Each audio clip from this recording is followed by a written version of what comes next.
You're listening to Kill Cliff's Hazard Ground podcast, with service members from across the military sharing their stories of combat and survival. And now, here's your host, Mark Zinno.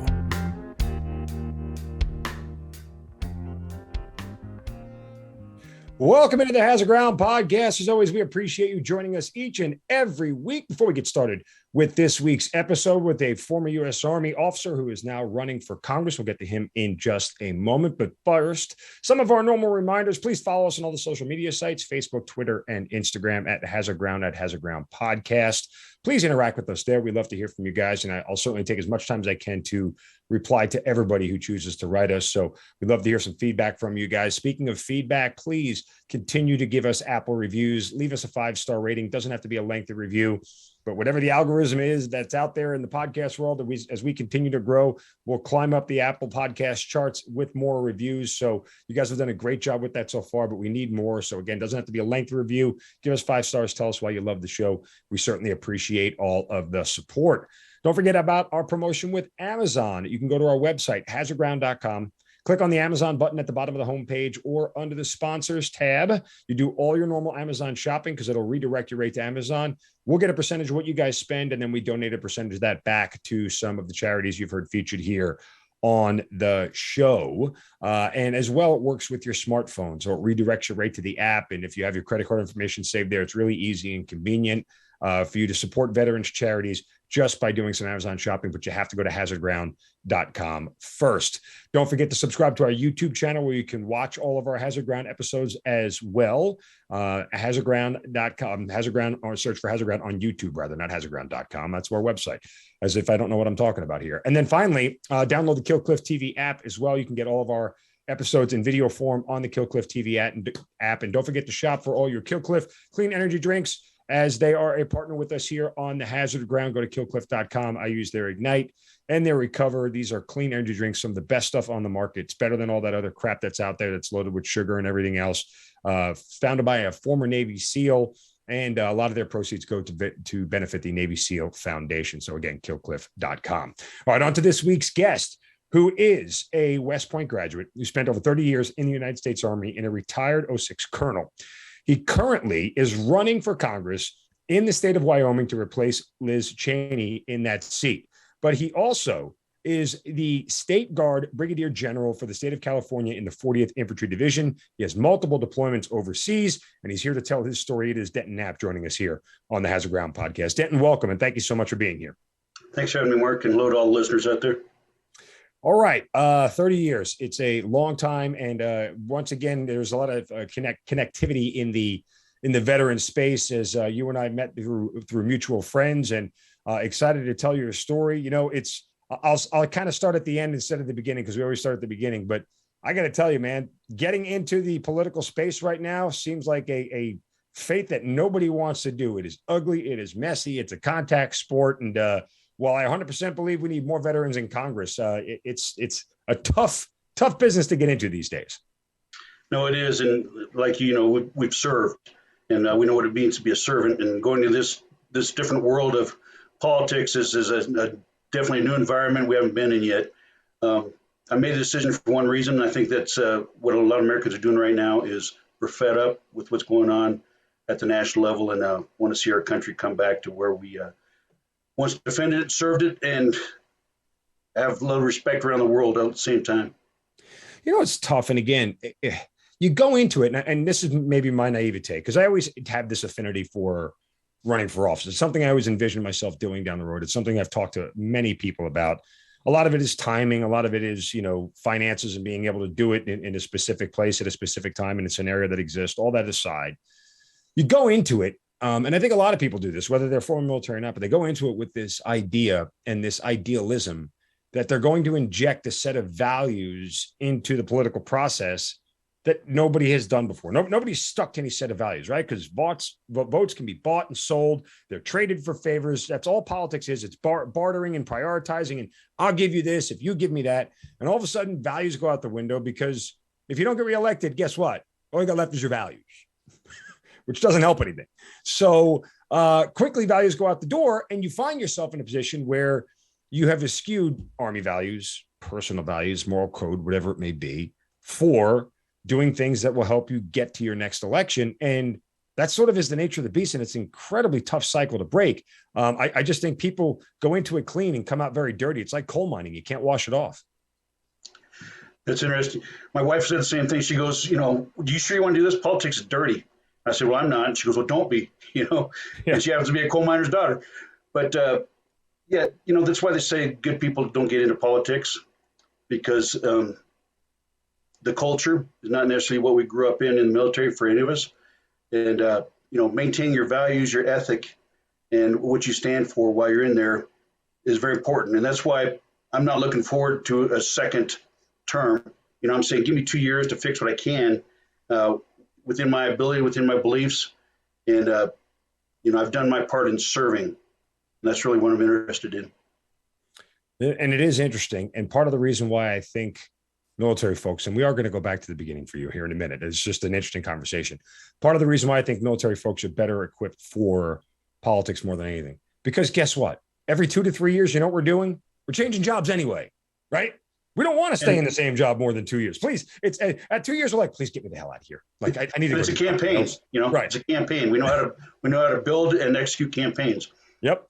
Just give me 2 years. I'll fix what I can fix. And then guess what? This is your deal now, man. You take care of this. I'm out. I'm on to something else. So there isn't that necessarily desire, but to make sure that you're doing the same thing for the better part of, in the military world, if you're doing the same thing for 5 years, it's like, what a loser.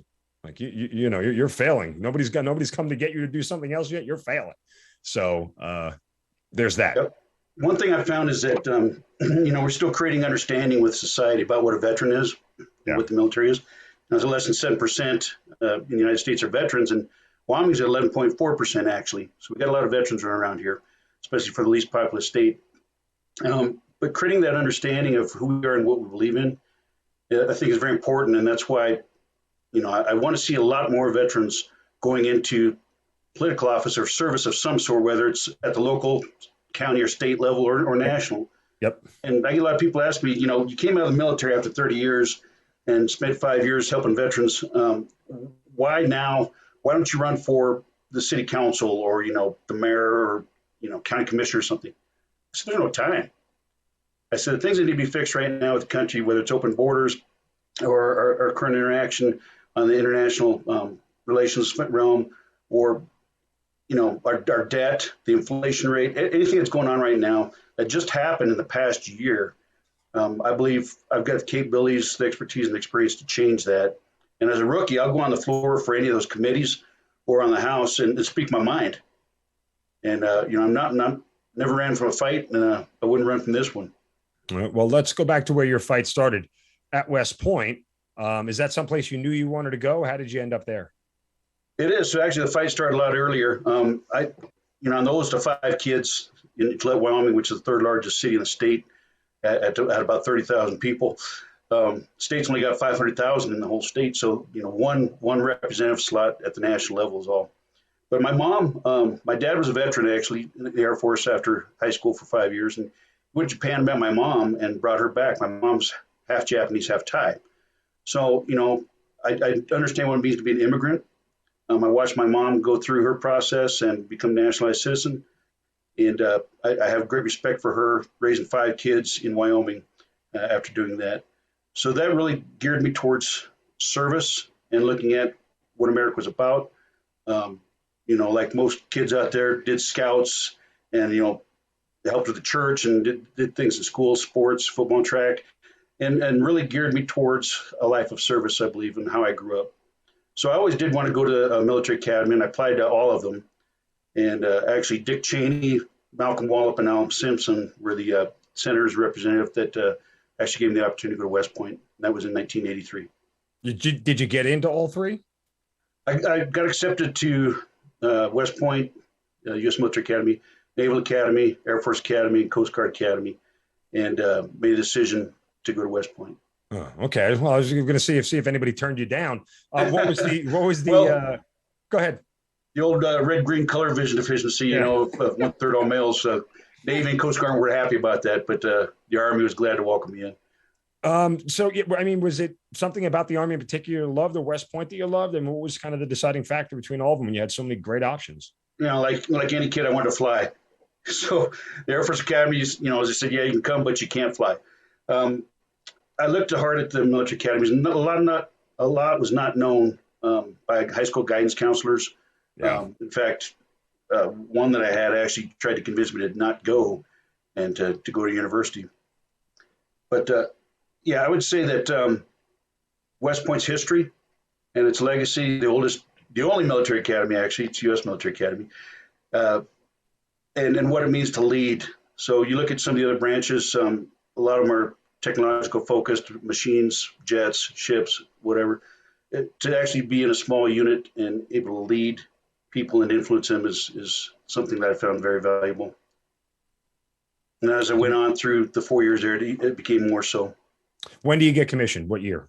1987. Okay. So we're in the post-Vietnam haze and nothing's really going on in the world. Did you know how long at that point in time you wanted your military career to last? I did not. It's a 5-year commitment. So as an 18-year-old kid, you're agreeing to 4 years at the academy and then 5 years after that. Mm-hmm. So that's a pretty big decision for an 18-year-old. But when you look at the long term of it, a lot of people leave after 5 years. Mm-hmm. And they serve their country. That's more than 93% of the nation can say in the military. But staying longer became something I looked at year after year. Of course, you're always looking what's next, what's out there. You're not going to be rich being in the military is what they say. And there's a lot more money being made out there in the civilian sector. But I was loving what I was doing. It was about service. I loved working with soldiers and their families. And that kept me going. So, where was your first duty station? Fort Lewis, Washington, 9th Infantry Division, which was a great assignment. I was 4 years there. And actually, my first deployment was putting out forest fires in the Scapegoat Mountain Wilderness area near Great Falls, Montana. So that was my first deployment. Fortunately, it snowed after 5 days after humping around the mountains there and hosing down fires and digging. The snow put the rest of it out and got to go back. Interesting. What time of year was it? Winter when that happened? It was, of course, winter out here runs from about September through May. So yeah. I think if I remember, I think it was the fall around September, October. I was going to say, I feel like if there's a fire starting, people just walking towards it going, oh, let's warm up. Don't put that out. We're cold. No, it's a tough place to grow up. And I think that got me ready for the Army, Ranger School, infantry for 30 years. In fact, I got married to my wife during Ranger School. Oh, really? People could say that. I did. When I graduated from West Point after 4 years, I commissioned infantry and went home for my 30 days of vacation and met a girl at the Holiday Inn bar here in Gillette, Wyoming, started dancing with her and got engaged in 2 weeks. Wow. Went down to Fort Benning for 6 months of infantry officer basic and Ranger School. Recycled during the mountains, flew home for a week of Christmas vacation, got married, and flew back for 3 more months of Ranger School. That is insane. It is insane. Not a lot of people could say they got married during Ranger School. So yeah, well, I brought her in right. It's if you're going to get recycled, I guess you may as well make it worth your time instead of just sitting there in the barracks. Go home and get married or something like that. Exactly. That's wow. I guess I kind of just have to ask, like 2 weeks. When you know, love at first sight. What are you doing people say that you must just known. I said, well, we didn't know each other for about the first year because I actually picked her up after Ranger School, drove her up to Wyoming, up to Fort Lewis, Washington, put her in quarters and left the same week for a month out in the field for Yakima training, and came home for a month and then back to National Training Center for a month. So she learned very quickly what it means to be in the military. We lived right on post, and she has done that for now 34 years, 30 of it active during my service, taking care of the families while we're deployed. Yeah, well, look, I think you've hit it right on the head. The key to any successful marriage is to not be around each other for the first 30 years, and it gets easy. She enjoyed those 1 week breaks or a month break here and there. Had 3 1-year breaks, but it all makes for a loving relationship. Literally, nobody in the Army should have gotten divorced in the last 20 years. Like, nobody's been around each other. Like, there's no reason to. Yeah, we had plenty of time away. It's almost like dating again when you come back. Yeah, I guess. Well, hey, look, I mean, like I said, God bless. When you know, you know. Okay, so you get to Ranger School. Where are you on to next? Because again, I mean, things are relatively quiet. You don't get to a combat deployment until post 9/11. So without trying to fast forward too far in between the next, I guess, decade or so, what's kind of going on in your career? Well, interesting enough, back during that time, it was the Cold War. Yeah. And so we were actually training to fight the Soviet Union. Everything we were doing was fighting formations of the old Soviet echelons of the Horde coming across a folded gap in Germany. We were training for that the first, really 5 years that I was in the Army. And so that was what it was focused on, was large formations, depth of the battlefield, using tow missiles and then working back to your 25 millimeter down to your 5.56. And that's really what focused on. So, I spent my time at Fort Lewis doing that. A great time as a platoon leader, had 30 wonderful infantrymen, Humvees with tows and 50 cals and Mark 19s. In fact, my first weapon was a Mark 19 grenade launcher as a brand new lieutenant. So talk about assembly, disassembly, and function check on that thing. I mean, that's exactly kind of what you want as a young infantry lieutenant, right? Like that's the sweet spot for you to be in. You're doing all that stuff and learning all that stuff very early on in your career. Does it help the trajectory of where you want to go and what you want to do next? Because sometimes some of those things we want to do earlier in our career, either they work out and put us on a certain path, or they don't work out and they put us on another path. No, that's true. And the thing about going to West Point, as in any military academy or any other Army schools or any military school, is that you're constantly taught about the ethic, whether it's Army values or a creed or ethos. You talked about that as an idealistic vision of what it should be out there in the service. And the important thing, the first 5 years as a new platoon leader, new second lieutenant, you get to go out there and live it. You see really what is ground truth, all those scenarios, vignettes, everything that you learned in school. You actually get to see out there and live and sometimes create your own. And some of it is disappointing, but for the most part, everybody that's in there rose their hand for the right reason and are doing what they're supposed to do. And that made it very enjoyable. It made it fun. And the camaraderie that you get out there as a new leader just carries you on for the rest of your career. So after that 5 years there, went down to Fort Benning, mothership of infantry again, and went to my advanced course as a captain. And I had a great opportunity after that. I got to train new lieutenants for 2 years after that infantry officer advanced course. At the schoolhouse? At the schoolhouse. So I had 30 lieutenants every 6 months that I was putting through infantry training. And the great part about that is they listen to you and they soak in everything you have to tell them. And, I was getting them ready for a career as an infantry officer, getting them ready for Ranger School and that process. So a lot of time out in the field with them, once 1 week a month or 2 weeks, and then the rest of the time in the classroom. So I did that for 2 years. And then I went on to command infantry company right there at Fort Benning, in the 3rd Brigade, 24th Infantry Division back then. So I commanded Alpha Company 118 Infantry. Got one deployment out of that. We actually went over to Kuwait.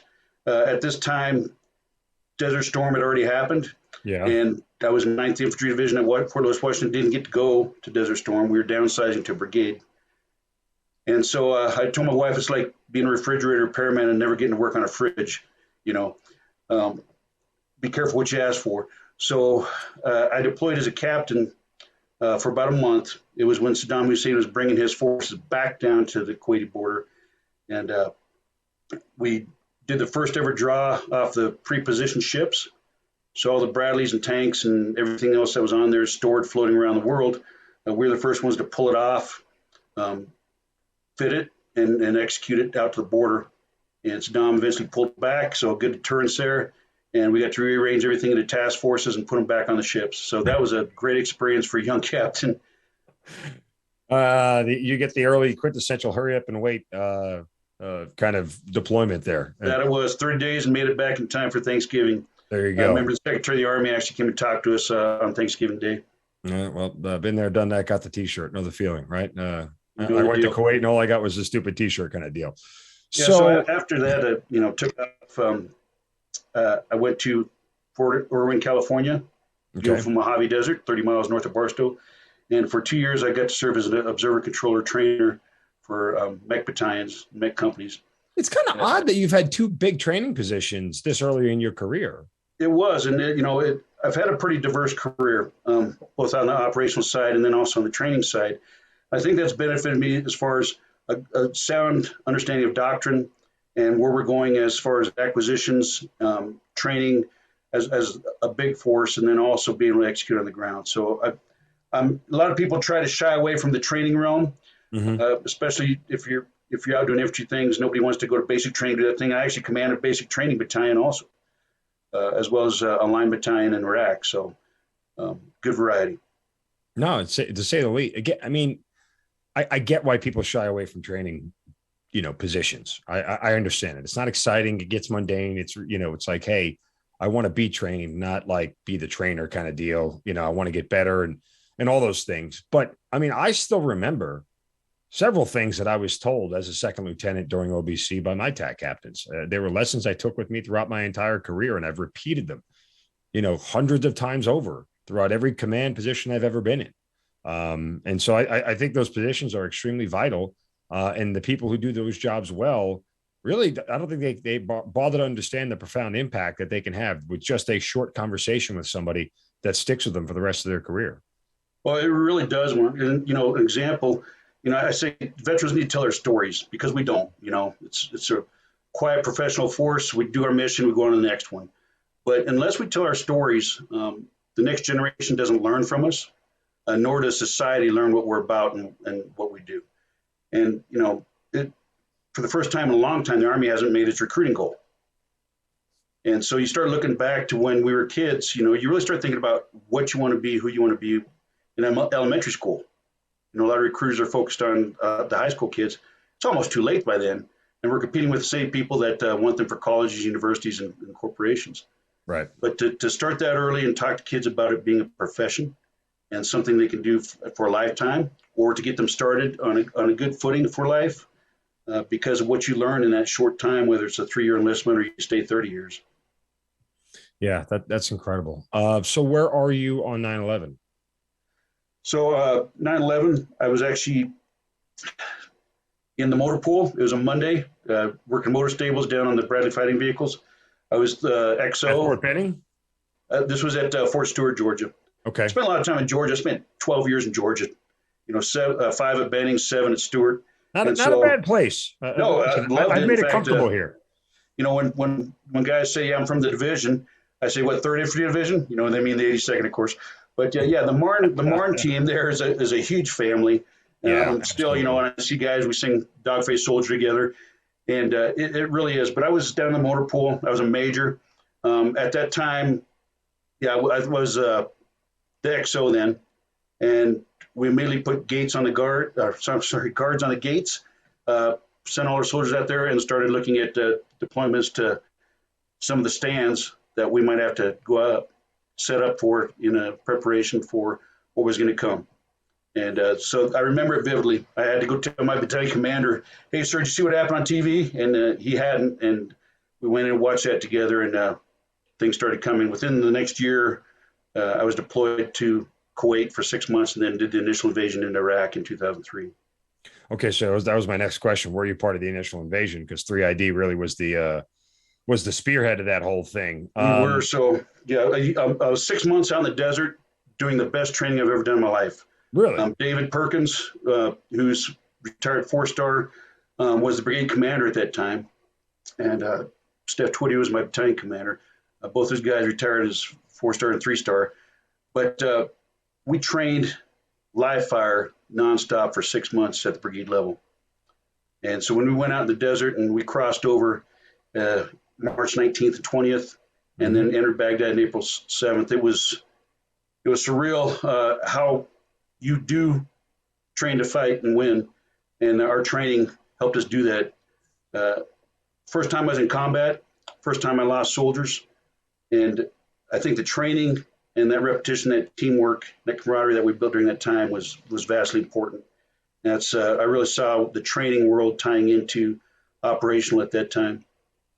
We lead unit in. It was we were the 1st Brigade in, 2nd Brigade 3ID, And I was the XO for Task Force 3-15 Infantry.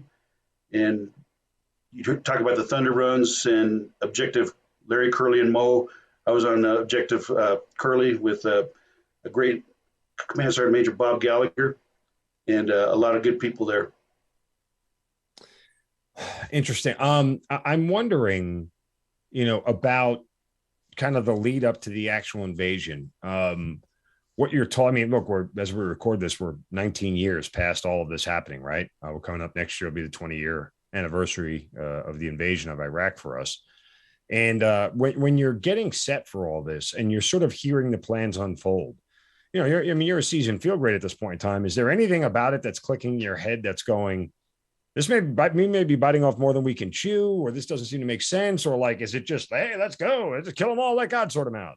No, it was interesting. We rehearsed the hell out of it day after day after day.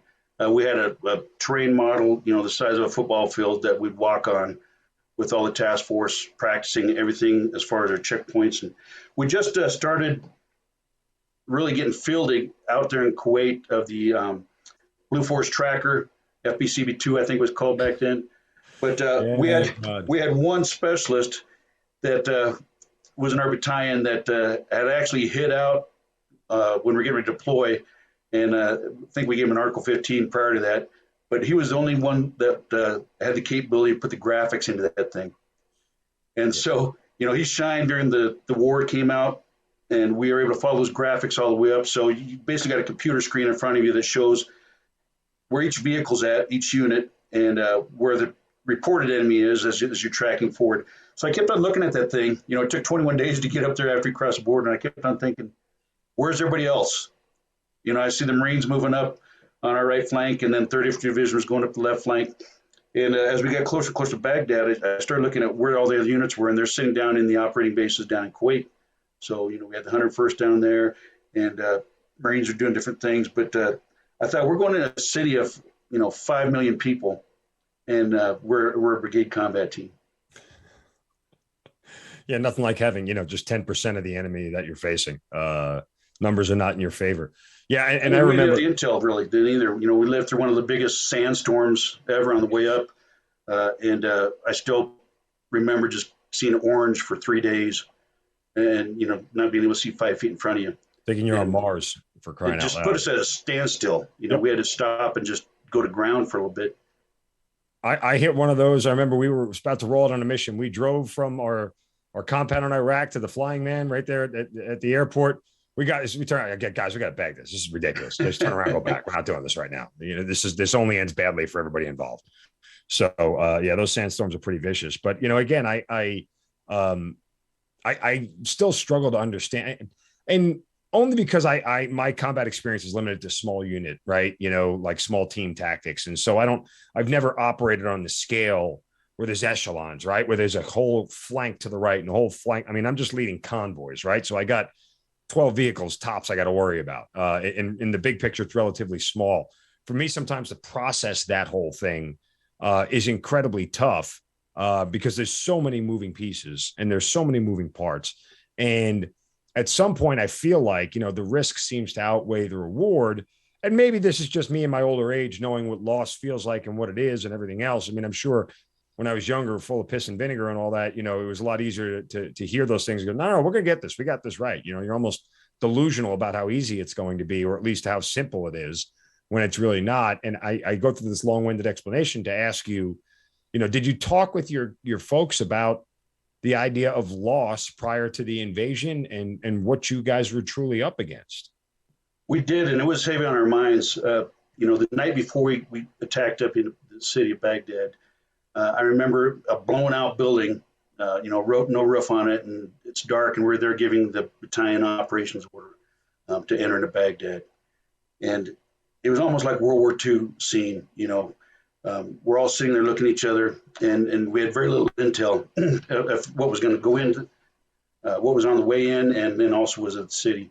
Our mission was to secure 3 key points to allow the armored battalions to push through. So we had Task Force 164 that was doing the Thunder Runs, and this was going to be after the second one. We established 3 points that we held, 3 intersections, Larry, Curly, and Moe. And I always say, be careful what you name things because sometimes they go into history books. But yeah, we named it after the Three Stooges, which worked out great. But we were able to hold those so the armored battalions could get in, and then more importantly, keep the lines of communications open so we could push ammo and fuel up to the tanks. Because the initial plan was for us to kind of encircle Baghdad and run raids through there and look for capitulation of some of the forces, and then finally for the regime to give up. But what happened was we got to the center of the city, and Colonel Perkins at the time, now General, said, we can stay. And I went all the way up to the Corps headquarters saying, what? And he said, yeah, we can stay. We got Baghdad. And that kind of forced the issue. But leading up to that, he did something that was probably unheard of and great initiative of saying the faster we can get to Baghdad and show force there, the quicker this can end. And so he actually separated the armored vehicles, the tanks and Bradleys, and ran them up a separate route of attack through the desert, while the supply and the tail end of all the fighting forces followed a road convoy up. Mm-hmm. And so immediately he got the armored forces up there. Well, by the time they got in the city, they were out of ammunition and fuel. So basically sitting in pillboxes, running low on ammo, and we were able to get that up to them. And so that really made the issue of getting them in, resupplying them, and they were able to stay, and the country fell. But yeah, like Billy said, the capability to bring in air power, naval gunfire, all that. You don't think about that as a young, major. You get your chances at the training centers and things, which is pretty expansive. But when you get all of Kuwait to rehearse in, and then you got the wide expanse running up into Iraq, able to see the synchronization of your combat power was something incredible as a young major being able to do that. I can imagine. That experience is over. You mentioned about sustaining losses and everything. What was that like for you guys as you're coming home? I mean, is it relief? Is it sadness? Is it maybe a combination of both? Yeah, the first person I saw actually die on the way up there was David Bloom, who was an NBC reporter, anchor, and he was actually embedded with us and, ate with us, slept with us, prayed with us. We had him in Kuwait, and he went all the way up to the outskirts of Baghdad.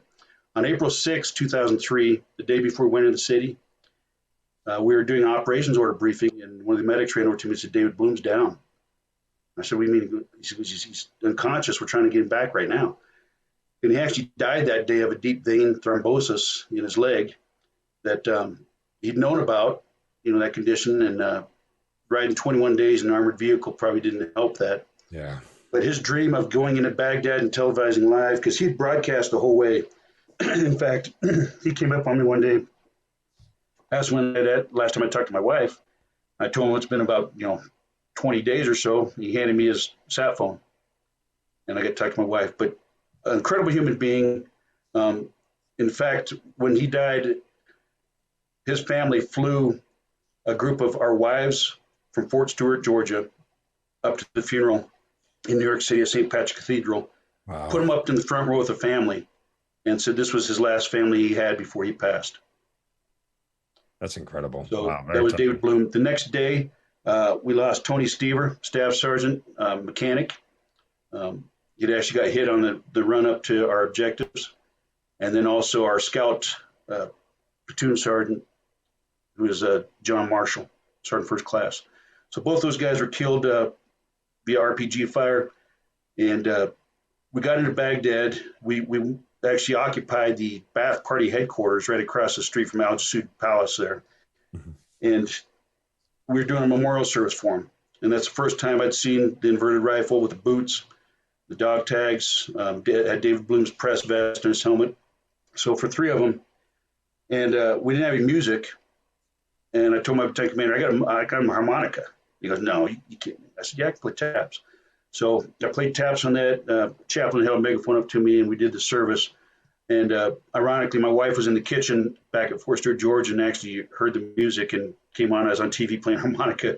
So since taking that to 3 combat tours, now that harmonica. But wow. that was the first time that I'd gone through a memorial service like that for people dying in combat.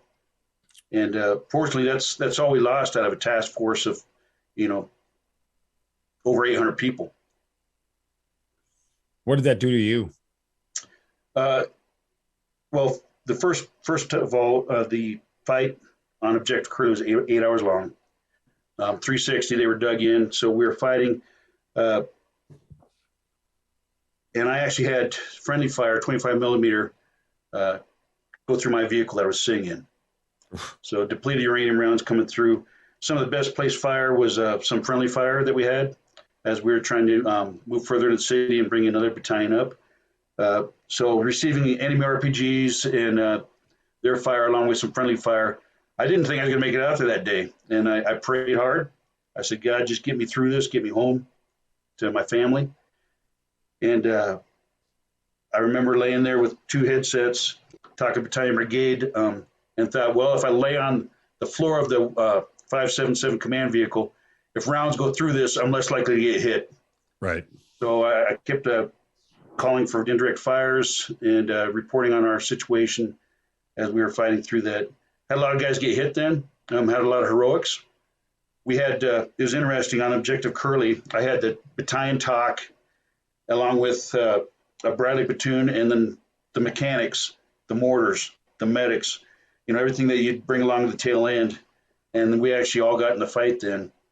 And it was incredible to see that group of people come together. We had an ammo truck on fire full of tank rounds, and I watched a young sergeant jump in it and move it away from everybody so, it wouldn't detonate on top of us. I was going to say that seems less than optimal. It was less than optimal. You think about which unit don't I want to engage the enemy full force, and we had that sitting on Curly. Like I said, I had Bob Gallagher there, who's command sergeant major. He'd been in, Black Hawk Down. He'd been with the Rangers, and he'd done a lot of great things. I think this was his 3rd time getting hit. And I said, Bob, I'm going to stand away from you, man. I said, you're a metal magnet. Yeah. But great leadership during that time, and a lot of young captains and a lot of young NCOs standing up and doing what they need to do to win that. I mean, at this point in time, when you get back from that first deployment to Iraq, you're in for 14, 15 years at this point. I mean, there's no desire for you to leave, is there? I mean, after seeing, part of me, I totally get it. Like, you go to combat once, like people are like, okay, I'm good. I had the experience. I don't need to do this anymore. There's nothing I else. understand it. We had a lot of people leave, Mark, exactly right. A lot of people, and the problem with this deployment was people were able to leave from theater.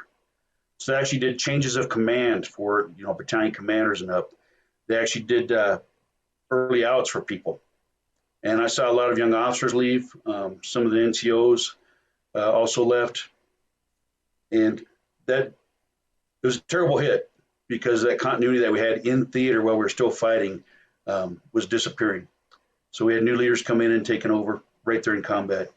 As far as staying in and doing that, by that point, they say after you do 10 years, you might as well do 20 and retire. But I loved what I was doing, and I couldn't think of anything else I'd rather do. It was interesting coming out of that. I ended up going to another training unit. So I came back to Fort Stewart and went and the old ACRC, the First Army active duty that was training the Guard and Reserve. So I went to work with the 48th Guard in Georgia and get them ready for combat. And then we also brought in all the combat support and combat service support reserve units from all over the nation. So we put them through training, got them ready to go. And that lesson alone taught me about the Guard and Reserve and what a huge combat multiplier those guys bring to the fight. And a lot of talent and skills, in fact, that led me to my next deployment to go back to Iraq with the 4th Brigade, 3rd Infantry Division, which was a brand new brigade. Just stood it up in April, and we're deploying in December. And I got the call to come be the Brigade XO for that, and eventually became the Brigade Deputy Commander, and then took battalion command over there in combat. Something crazy that happened to Mark in my varied career here is while I was the Deputy Brigade Commander, we were just South Baghdad. We had a National Guard battalion attached to us, the 3rd Infantry Division.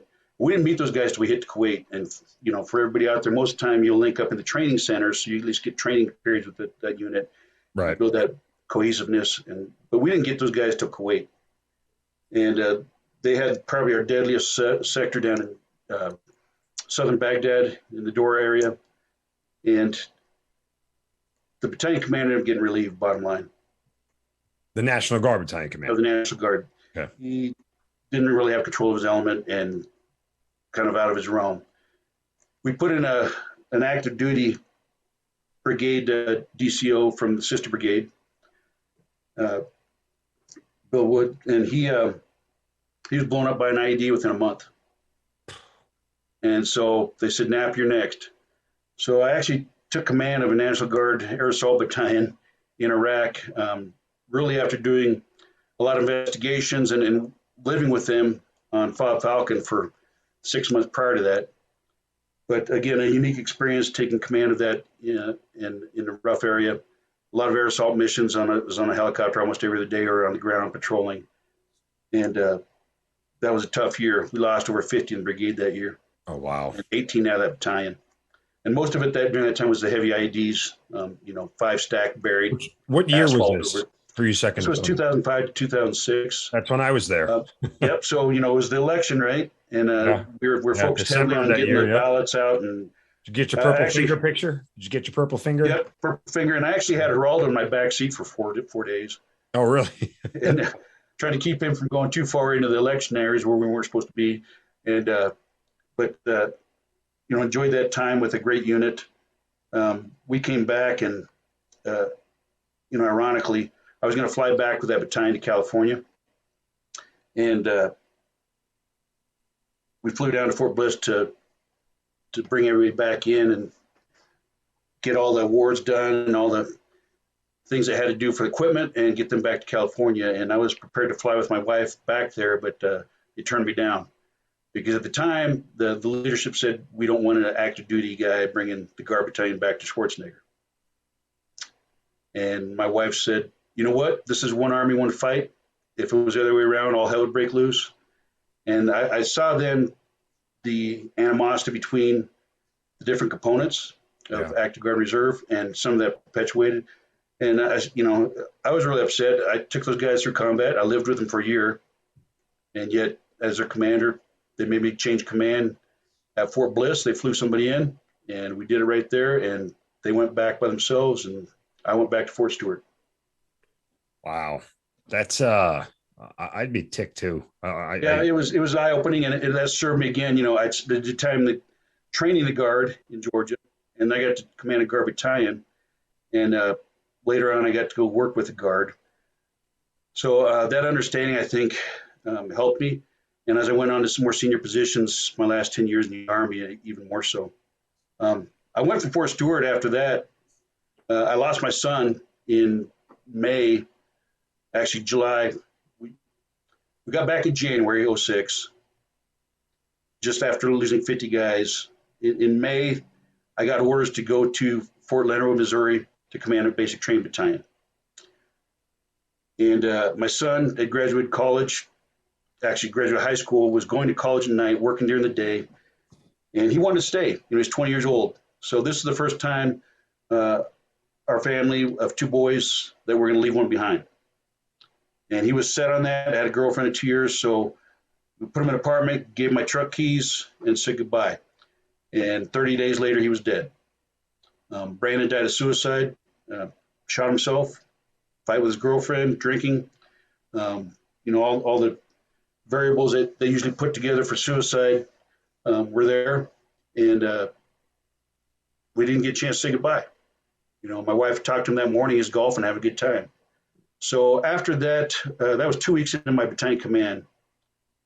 Really focused on suicide prevention and taking a hard look. I had privates walking in every day for that battalion command, saying, I'm going to kill myself if you don't let me out. And some that attempted to hang themselves with belts and the latrines and that kind of thing. But it really brought home that mental preparation and that mental side of not only our service members, but also our families. Because I said, we're doing a lot for veterans and doing a lot for active duty as far as those in uniform. But I said, the families serve too. Yeah. And a lot of times they're under more stress than we are, because we know what we're doing when we're over slinging rounds. They have no idea. And so the spouses that we've lost, the children that we've lost, military brats to suicide, is vastly important. I've been beating that drum for the past almost 20 years now. Well, I mean, listen, deepest sympathies for the loss of your son. That's, you know, there's no way to even comprehend it. As a parent, you'll never prepare for it. You'll never understand it. And, you know, but my heart goes out to you, your wife, and your entire family. I appreciate that, Mark. And like I said, things happen for a reason. I was able for 2 years to take civilians coming in on day one, 18 years old, and watch them walk away in 9 weeks as a U.S. Army soldier. And just the transition they went through, a lot of their parents didn't recognize them. Guys came in and lost 60 pounds. Guys came in, they were run 2 miles when they couldn't run a quarter mile coming in.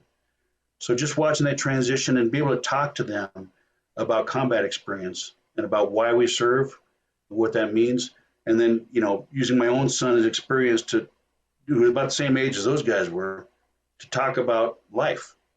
Yeah. To talk about the importance of talking to each other and sharing things and never giving up. How did loss not to start to define you? I mean, you talked about that first deployment, you lost guys. The second one, you had lost a large amount of folks. And then shortly thereafter, your son takes his own life. I mean, at this point, I would be looking for an escape. I don't think anybody would have blamed you if you said, look, I just need to go do something different, man. I need to go restart my life somewhere else. Well, for both my wife and I, and she had a really tough time. I mean, understatement. It's harder for the moms, I think. And then our other son, Scott, who was a senior at the time in high school. Looking back at us leaving Fort Leonard Wood to go back for his funeral at Fort Stewart, Georgia, the people that put us up in their house, the Birches, he had been retired in 06. He was actually our chief of staff of 3rd Infantry Division during Iraq, opened up their home to us. And the neighbors, opened up their home and set up an RV. We had a lot of people coming in from all over the place. Our division commander was on the PCS for his 3rd star position out in Colorado. And his wife turned around midway and came back and organized food for us. So you talk about a family serving. It was a family taking care of us, and that was our Army family. And, at that point, my wife and I said, this is exactly where we belong. This is where it's supposed to be, and nobody takes care of us better than our own. And we saw that right there with our 3rd Infantry Division family. And that Marine team came together and took care of us. We had a chaplain, Mike Lemke, flying from Belgium for the service. And that really drove us to say, okay, we're going to do this for as long as we want to. And I tell you, at 30 years, I was not ready to retire. I would have loved to stay longer, but Congress has a law that says if you're a colonel and don't make BG, you have to get out after 30. Yeah. Or I'd be still in. I'd still be in there. But you still have one more deployment ahead of you, this one to Afghanistan. I wonder, was there any part of you that after losing your son said, I don't want to go on another deployment and risk my life because, the last thing I want my wife and my other son have to deal with is the loss of somebody else. Yeah, that was a hard decision. When I left Fort Leonard Wood after 2 years of basic training there, and I'll just say this too for basic training, people call it taking a knee. It wasn't taking a knee. Those drill sergeants that came in there and those commanders and lieutenants were working 24/7, all hours of the night, taking care of brand new soldiers. And they worked their butts off at the ranges, everywhere else. And, it wasn't a break for them. It was a different mission. But after leaving there and contemplating what was next, well, we got a great assignment. And I called Infantry Branch the first time and I said, hey, look, I lost my son. And I've never asked you guys for anything as far as assignment. But my youngest son is going to University of Central Florida down in Orlando. Get me to Florida so we can be with him because he just lost his brother this past year.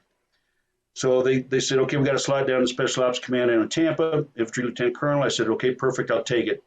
And so we went down to SOCOM for 3 years down in Tampa and got to spend 3 years. Yeah, got to spend 3 years. It was a great job because it's in J9, which is futures, and nobody knows what the hell we do. Right. Sit around smoking jackets talking about the future. But I got to run the war games for the 4-star command at SOCOM with all the other services. So I learned at that level those type of strategic planning and concepts and everything that goes into that.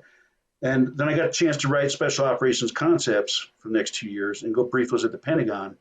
I was at the Pentagon probably a week every month for 3 years. and getting those approved for Special Ops Command. I'd never been Special Operations. I'd been infantry my whole life, but I found that about 40% at SOCOM have never been Special Operations, and it was probably the best blending bowl of all different capabilities to include interagency. I had a lot of sociologists, anthropologists, everybody there tied in with us. And so you had this great learning environment to fight our nation's wars on the global level for counterterrorism. And I learned so much there. It was such a rewarding assignment, and I would have loved to stay there and retire in Tampa. But after the third look, I finally got accepted to go to Army War College. They were going to send me to Afghanistan from Tampa. And I said, you know what? I said, last time you guys formally sent me to school was when I was a captain. I did the home school for Command General Staff College as a major in the middle of all the combat tours. So I said, I'll go to Afghanistan, no problem, but you're getting my papers after that to retire. And they called me back 20 minutes later and said, you're going to Carlisle, Pennsylvania to the U.S. Army War College. So I went there for another great year of learning at the strategic level with a lot of other good colonels, 73 classmates from different countries to include Afghanistan and Pakistan and Ukraine. I had a great time for that year and then went to Afghanistan after that. And my wife, of course, was worried. We'd gone through all that, lost all those guys as a senior colonel by then. And we went, she stayed there at Carlisle, Pennsylvania for a year, and I went to Afghanistan. This was a very strange deployment because it was under NATO, and I was going as an individual replacement. I didn't have a unit, no train up. So I went down to Fort Benning, spent a week down there firing and getting classes on first aid and everything else that goes into deployments. I get my shots and then off on the plane to Afghanistan. Once I got to Bagram, I changed command in one day. With a buddy I'd commanded in the 3rd Infantry Division, Rick Nuzio. One day, looked over, I had the whole eastern side for the Regional Support Command East. So I was a NATO element as a colonel with about 800 people, 9 different countries, 20 different training sites up and down the east side of Afghanistan, and supporting. The first was the 1st Infantry Division, and second was 101st Air Assault Division. So that was a good year of coordinating at that level. I had a 3-star boss, and really was on a helicopter every day flying up and down the Pakistan-Afghan border. Wow. Lost 2 guys in. Had 2 Guamanian National Guard personal security attachment guys that actually got killed in Kabul on a mission. Oh, wow. So this is at the end of your career. You mentioned earlier that, the Army tells you to get out, or was it that's what it came to, that the Army sent you packing, or you had decided on your own? Well, as I started looking at my next assignment out of there, I knew it would be my last assignment. At that time I had 4 years to go to hit 30. Mm-hmm. And I thought, where do we want to go? And I started going through the whole HRC system on computers there, what was available. And there was a job at West Point. So I called some mentors and everything, and it was probably the best job I could have gone in. It was the U.S. Army's Center for Army Profession and Ethic, CAPE. Mm-hmm. And it was located at located on West Point, but actually was under the TRADOC, Army Trained Doctor Command. And it was at Fort Leonard Wood, Missouri. I'm sorry. Messing up here. I was at Fort Leavenworth, Kansas. Gotcha. Combined Arms Center for the Army, 3-star command. And within that, I was able to, with my team of about 20 people, we wrote the Army's doctrine on being a profession. And for the first time codified it in doctrine. And then I got to go around the Army for 2 years. I say preaching the gospel, but I led a 2-hour dialogue with everybody from sergeants up to 4-star generals, Secretary of the Army, Chief of Staff of the Army. Got to brief General Dempsey as the chairman of the Joint Chiefs then. And he said, you guys did such a great job on preparing this training and how you put this together that I want you to do it for the rest of the services. So we actually went to the Pentagon and got all the other service involved and started talking about military profession. But being able to codify an ethic, which included the Army values and creeds and ethos all rolled into that, and be able to go around and talk about that, what it means to be professional and conduct yourself as a professional. Really brought me 360 full circle to starting as a second lieutenant and learning at West Point, now back to West Point doing that. I did that for 2 years. In my last 2 years in the Army, General Perkins, who was the TRADOC commander, said, I want a 06 colonel as a liaison at West Point for the training doctrine command. And I said, I'm here, I'll do it. So I was the first one to do that, and actually got to tie cadet projects that we're working on. So we're talking 18 to 22-year-olds working on projects and incorporate them into the Army's warfighting challenges. So those things that we needed. We had one cadet that came up with an algorithm that rotated air defense rounds to make sure the temperature and variance was right to get the optimum missile going out. And the Army adopted it. So, taking these great ideas from cadets and being able to say, hey, that fits in this warfighter challenge for the Army, and you guys need to take a look at this and have this 22-year-old brief you. Yeah, great ideas and cadets don't often clash in the same sentence, being that I was one. Great ideas like, hey, let's take this dummy around, and walk in the middle of campus and put it there and see who runs away from it. That's a cadet great idea. There's some great ideas there and great instructors that were perpetuating that from those guys. And it was a good 2 years. And the great thing about that was for the first time in my Army career, I was responsible for me. And I was able to spend a lot of time with cadets. My wife and I had over probably 200 cadets come by our house there. I finally got the big quarters 2 blocks from the football stadium and able to talk to them about their future and what that meant. And that was very rewarding and a great way to leave the service after 30 years. And then we picked up and had to be near our son and our 2 grandkids in California. And I wasn't done serving yet. I asked the Adjutant General what I could do as a retired Army 06. And he said, join the State Guard. I said, what the hell is that? There's 18 states in the nation that have a State Guard. It works solely for the governor. And what we allowed was the National Guard to work on a wartime mission while we took care of the state. So fires, floods, earthquakes, civil unrest, COVID, a state defense force, essentially. Yeah. And they said, hey, we'll make you a general and put you in charge of the Army component. I said, great. And then they said, well, we want you to help out the 4th Division National Guard, also be their DISCA person, their Defense Support Civil Authorities, and help them out with coordination for us. So I was able to do that for 3 years, continue to serve, continue to put a uniform once a month. And at that time, my mom and dad getting older here in Wyoming, where I grew up at since I was 1, said, hey, wife, we spent great time with the grandkids and our son. It's time to go take care of mom and dad. So we headed back to Wyoming here. At that time was when I decided to run for office. That's incredible. I do want to mention, because I forgot to mention it at the outset, while you were in California, you were the director at the Tierney Center for Veteran Services and Goodwill Industries of Orange County. Just tell people a little bit about that. Yeah, it's interesting. So talk about transition nightmare. I was retired at 06, colonel, 2 masters. Told my wife, I said, let's go to California, be near grandkids. I can find a job. Well, famous last words. Yeah. My whole last year at West Point, I was working towards that. I went to the Transition Assistance Program, TAPS, 3 times. They had a special executive version at West Point for senior officers and NCOs. And I went to that 3 times because I could. I had time to do that and learn something new each time.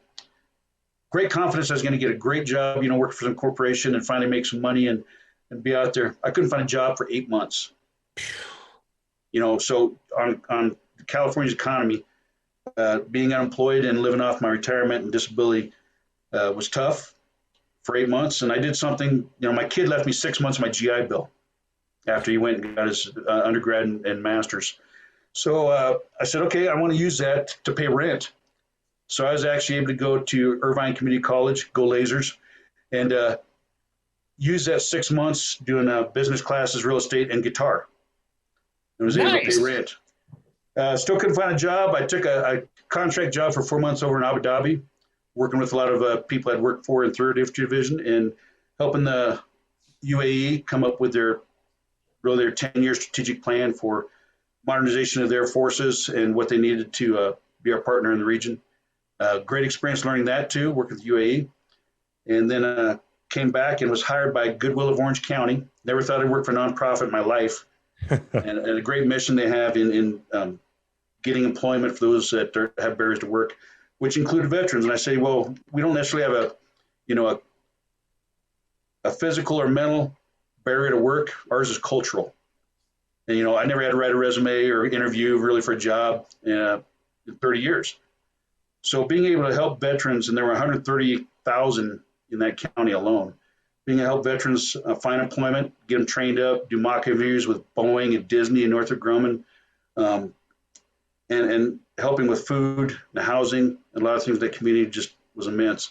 And I actually got to go work with the VA from there on their National Advisory Committee for families, caregivers, and survivors. So with Senator Elizabeth Dole and a lot of great people, Mike Lennington, CEO for Wounded Warrior Project, and actually come with policy and proposed legislation to help veterans, their families, and caregivers.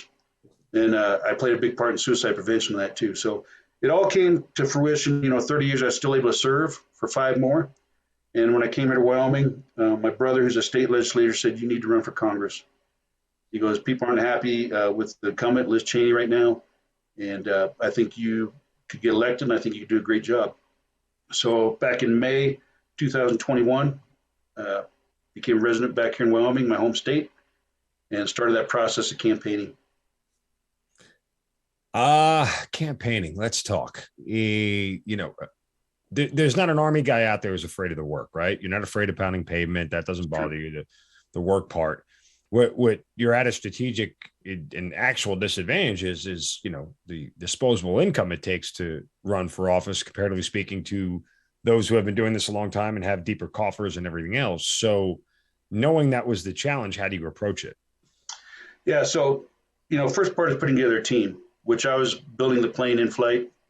I showed up here and quickly had to, you know, relearn who's who and to gather a team together. And I had a great high school classmate, Tracy, who had run track with and everything, that volunteered to be the treasurer and really came together.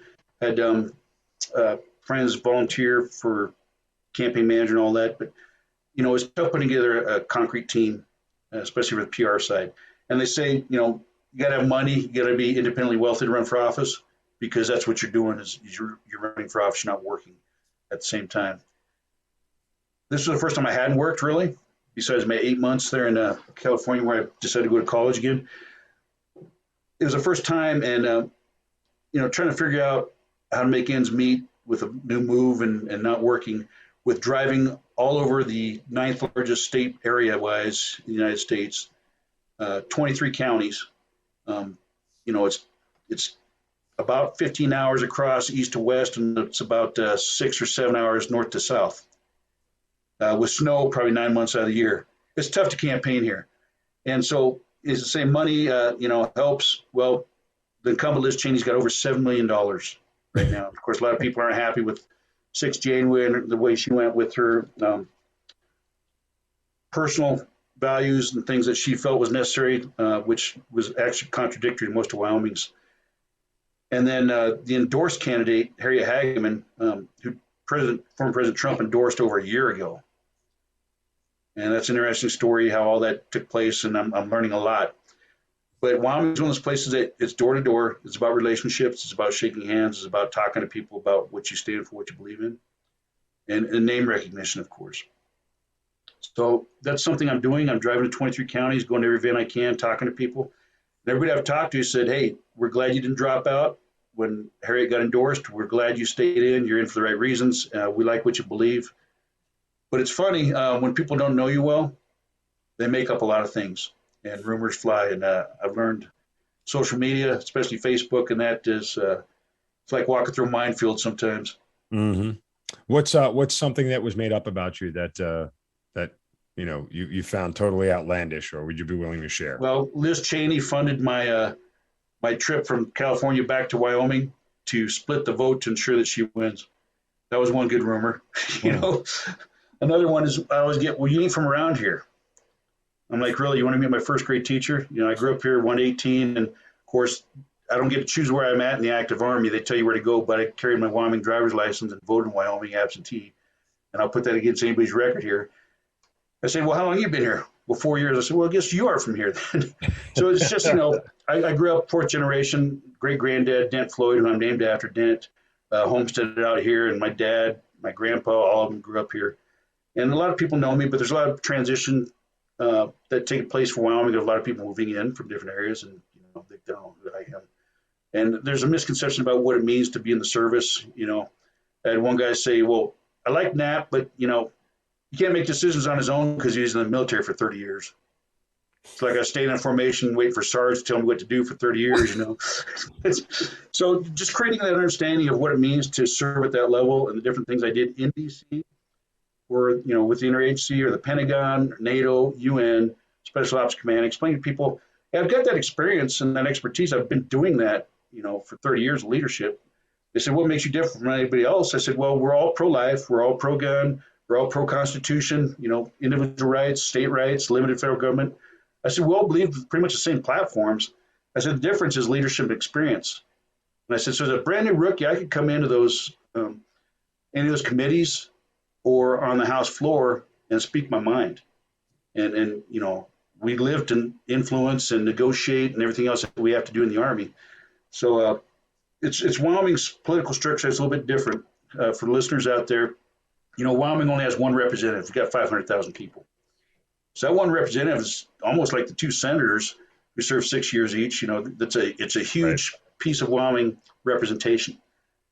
And for the primary vote, which occurs August 16th, it's most votes. It's not majority vote wins. It's most votes.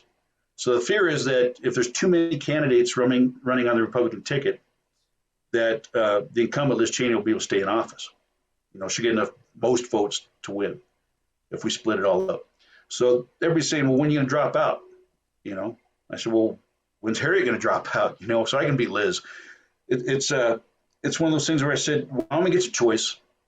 Harriet Hageman was endorsed by President Trump. She got to fly when she wasn't even a candidate yet to visit with his people in New Jersey. And then next day she announced her candidacy. And the day after that, Trump announced her endorsement of her. That was a year out. And I said, I've got, over 9 to 11 months to drive 23 counties to see who Wyoming really wants. And I do think I'm the most qualified as far as experience and leadership. And so why would I drop out? So I said, no, I'm taking this in. And, I want to see what Wyoming wants.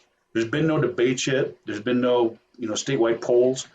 So for us to drop out and just support one candidate just because our former president chose her, I don't think is what Wyoming's about. Yeah, I think you hit the nail on the head, and I say this repeatedly to people whenever I get into a political discussion. I say it out loud. The first thing I vote on is leadership. Find me the best leader, and then we can have a conversation about policy and everything else. But ultimately, there is a vacuous hole of leadership at the top of our American political system right now, and it's not. It's the leadership itself. Doesn't have any moral code, any moral value. They're playing too much to the wrong audience, i.e. the social media crowd, and trying to win votes and backing that way. When in reality, it's like you said, creating face-to-face relationships and everything is what leadership is all about. Anybody in the military will tell you this. I can't fix a problem in the motor pool unless I physically go down there and see it with my own eyes. That's what leaders do. They don't make decisions from 30,000 feet without having any knowledge of what goes on the ground. And so you look for the leaders, you look for those people who have that sort of experience. And I've said that routinely to people. I've spent the last 20 plus years of my life and career working in the art of leadership and in the craft of it. And I am a subject matter expert in it. I have no hesitation about saying that. I understand what leaders are and what they're not. I'm not saying I'm the best one, but I certainly think I have the expanse knowledge of leadership from soup to nuts, A to Z, and everything else. So, because I've lived it, right? I've seen the best, I've seen the worst, I've seen everything in between. And that doesn't mean I'm infallible or I don't make mistakes when it comes to leadership, or I don't, make bad decisions as a leader. All that stuff happens. It still happens. But the key part of leadership isn't getting everything right. The key part of leadership is understanding what you did wrong and understanding how to do it better the next time. And that's, the biggest thing I love about the military is humility.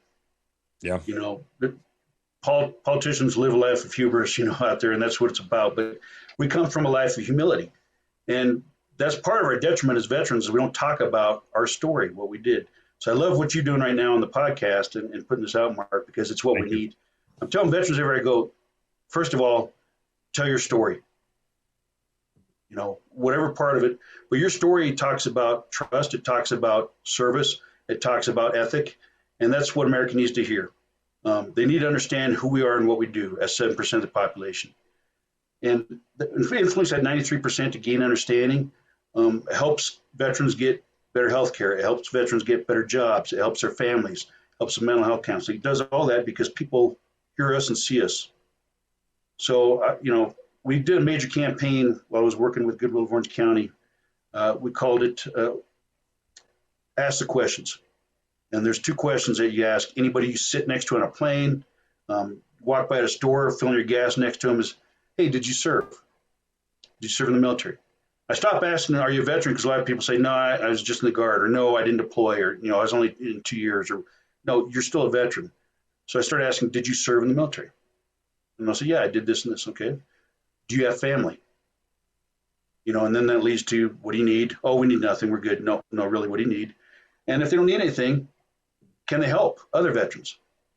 So, joining those organizations that keep our identity, because we don't lose that. I say as a veteran, they tell us when you transition to grow your hair, change your lexicon, get out there, find a job, fit in. No, that's not who we are. I say it's a different mission in a different environment. And that's what it is. And one of the things we need to do is join those organizations with people that believe what we believe, the trust. Veteran Foreign Wars, American Legion, helping with the VA, helping the community. So, if you want to be on the city council or run for mayor or board of supervisors or county commissioner, whatever it be, do it. And like you said, we bring a different perspective that 93% of the rest of the United States may not understand. The 7% of us that have led understand relationships and people negotiate to get things done and get it done ethically in the right way. That's what we got to do. And so I'd love to see more veterans stand up at every level in the community. Right. And if it's not running for office, volunteer for something, whatever your passion is. Kids need help. There's a lot going on in the United States we got to fix, and it's veterans that are going to help fix it. Is there something over the course of your military career that you sort of, outside of leadership, obviously, but is there a trait, is there a value, a characteristic that you have sort of relied on the most, not only while campaigning, but also, you think will serve you best in office should you win? Yeah, I think it's integrity, which forms trust. It is about relationships and about talking to people. And that's what government's about. It's a great negotiation to get what's best for what the people need. And I think we're best at that. I think the service kind of makes you moderate. I'm a conservative Republican, but, I've got lots of friends out there that are in different walks of life.